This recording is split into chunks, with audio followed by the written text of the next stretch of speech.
ಇವತ್ತಿನ ಈ ಒಂದು ಶುಭ ಸಂದರ್ಭದಲ್ಲಿ ವೇದಿಕೆ ಮೇಲೆ ಆಸೀನರಾಗಿರ್ತಕ್ಕಂಥ ಎಲ್ಲ ಗಣ್ಯ ವ್ಯಕ್ತಿಗಳಿಗೂ ನಮಸ್ಕರಿಸುತ್ತಾ, ವೇದಿಕೆಯ ಮುಂಭಾಗದಲ್ಲಿರ್ತಕ್ಕಂಥ ನನ್ನೆಲ್ಲ ಪಾಲಕರೊಂದಿಗೂ ವಿದ್ಯಾರ್ಥಿಗಳಿಗೂ ಹಾಗೂ ನನ್ನ ಸಹಪಾಠಿಗಳು ಬಂದಿರ್ತಾರೆ ಅವರಿಗೂ ಕೂಡ ನಮಸ್ಕರಿಸುತ್ತಾ, ಒಂದೆರಡು ಅನಿಸಿಕೆ ಹೇಳಲೇಬೇಕು ಅನ್ನಿಸ್ತು.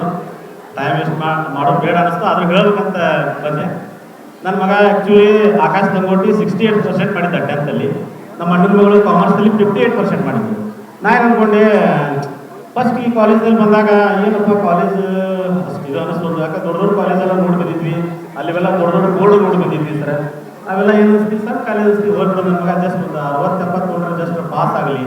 68 ಮಾಡ್ಯಾನ, ಕಡೆಗೆ ಈ ಸಲ 70 ಮಾಡಿ ಪಾಸ್ ಹಾಕಾನ. ಇವುಗಳು 58 ನೋಡಿದ್ಲು ಐಶ್ವರ್ಯ ಕಾಮರ್ಸಲ್ಲಿ.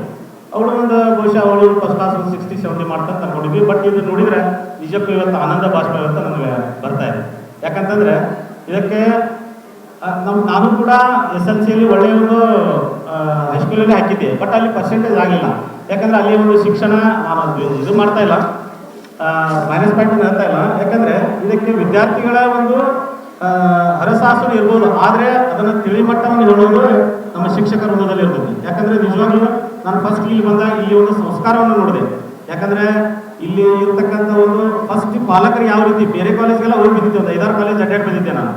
ಇಲ್ಲಿಯ ಒಂದು ಸಂಸ್ಕಾರ, ಇಲ್ಲಿ ಪಾಲಕರಿಗೆ ಕೊಡುವಂಥ ಒಂದು ಮರ್ಯಾದೆ ಯಾವ ರೀತಿ ಇತ್ತು, ಬೇರೆ ಕಾಲೇಜಲ್ಲಿ ಯಾವ ರೀತಿ ಮರ್ಯಾದೆ ಇತ್ತು, ಅದಕ್ಕೆಲ್ಲ ಕಾರಣಗಳು ಈ ಒಂದು KSS ಕಾಲೇಜ್. ಯಾಕಂದರೆ ಪೇಶ್ವಾರ್ ಸ್ವಾಮೀಜಿ ಅವರು ಏನದಾರಲ್ಲ, ನಿಜಕ್ಕೂ ಅವರು ಹಾಕಿಕೊಟ್ಟಂಥ ಒಂದು ತಳಪಾದೆ ಇವತ್ತ ಈ ಮಟ್ಟಕ್ಕೆ ತಂದಿಳಿಸೈತಿ.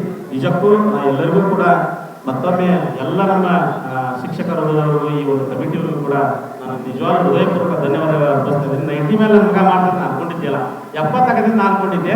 ನನ್ನ ಮಗಳು ಕೂಡ ನಮ್ಮ ಅಣ್ಣನ ಮಗಳು ಐಶ್ವರ್ಯ ಒಂದು 60-70 ಮಾಡ್ತಾರೆ, 95 ಮಾಡಿದ್ದಾರೆ. ಆಕಾಶ 92. ನಿಜಕ್ಕೂ ಇವತ್ತು ನನಗೆ ಗ್ರೇಟ್ ಅನಿಸ್ತಾ ಇದೆ. ಯಾಕಂದ್ರೆ ನನ್ನ ಮಗಳು ನಮಗಿಂತಲೂ ಜಾಣಿದ್ಲು, ಅವಳು ಬೆಂಗಳೂರಾಗಿದ್ದೆ, ಅವಳು 88 ಆಗಿತ್ತು. ಏನು ಮಾಡೋದು, ಏನು ಮಾಡ್ಲಿಕ್ಕೆ ಆಗಂಗಿಲ್ಲ. ಯಾಕಂದರೆ ಇಂಥ ಒಂದು ಕಾಲೇಜ್ ಸಿಗೋದು ನಮ್ಮ ಒಂದು ಸೌಭಾಗ್ಯ. ನಿಜಕ್ಕೂ ಈಗ ನೆಕ್ಸ್ಟ್ ನಮ್ಮ ಅಣ್ಣನ ಮಗಳಿದ್ದಾಳೆ ಅನುಷಾ ಲಂಗೋಟಿ, ಅವಳು ಕೂಡ ಇದೇ ಕಾಲೇಜ್ ಇವತ್ತು ಹಾಕ್ಬೇಕಂತ ನನಗೆ ಮನಸ್ಪೂರ್ವಕವಾಗಿ ಇಷ್ಟ ಆಗೈತಿ. ಇಲ್ಲೇ ಆಗ್ತೀವಿ ನಾವು ಕೂಡ. ಈ ಕಾಲೇಜ್ ಬಗ್ಗೆ ಒಳ್ಳೆಯ ಒಂದು ಅಭಿಪ್ರಾಯ ಎಲ್ಲರಿಗೂ ಹೇಳ್ತೀವಿ. ಒಳ್ಳೆಯ ಒಂದು ಕಾಲೇಜ್ ಸರ್ವಿಸ್ನಲ್ಲೇ ಕೂಡ ಇಂಥ ಕಾಲೇಜನ್ನು ನಾನು ನೋಡಿಲ್ಲ ಅಂತ ಹೃದಯಪೂರ್ವಕವಾಗಿ ಹೇಳ್ತೀನಿ.